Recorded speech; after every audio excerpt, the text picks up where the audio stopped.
আসলে কি বলবো আর, হায় হায়, কি হয়েছে আপা? শিক্ষামন্ত্রী যা শুরু করছে শিক্ষামন্ত্রী কি শুরু করছে? স্টুডেন্টদের উপর, যেটা বলার আর ভাষা নাই। না না আপা, বলেন বলেন, শুনবো, আমরা সবাই শুনবো, আজকে শিওর শুনবো, বলেন। আমার মনে হয় কি জানেন, যে সবচেয়ে হতভাগা ব্যাচ হচ্ছে যে এইচএসসি 26 ব্যাচ। দূর আফা, এটা কোনো কথা কইলেন? আচ্ছা, আপনার কেন এমন মনে হইলো? আমাদের এই ব্যাচে আমাদের সাথে উনি যা করতেছে, উনি হয়তো ভুলে গেছে যে স্টুডেন্টরা কিন্তু অনেক কিছু করতে পারে। আপা আপা, বুঝলাম না, উনি কি করছে আর স্টুডেন্টরা কি করতে পারে? আপনি কি করতে চাইতেছেন আপা? একটু খুলে বলেন তো, কি হয়েছে আসলে ব্যাপারটা?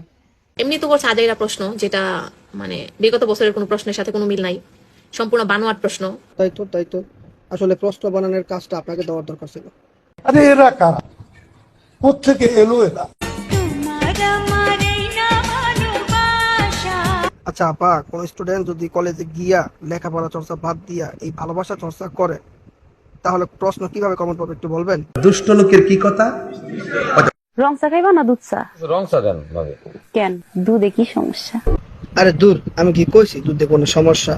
আচ্ছা ঠিক আছে, আপনি দুধ চাই দেন। থাক, জোর করে আর দুধ খাইতে হইব না। তো আপা, এইগুলা কইরা প্রশ্ন কিভাবে কমন পাবে বলেন? এখন আপনারা কি করতে চাচ্ছেন বলেন তো? আমার মতে সব স্টুডেন্ট একসাথে হয়ে এটার পদত্যাগ আসলেই দরকার, বেশি একদম বেড়ে গেছে। তোর কপালে জুতার বাড়ি হারামি। হ আপা, ঠিক ঠিক, সারা পৃথিবীর মানুষ আপনাদের বিপক্ষে গেল, আমি কিন্তু পৃথিবীর পক্ষে আছি। চালিয়ে দেন আপা।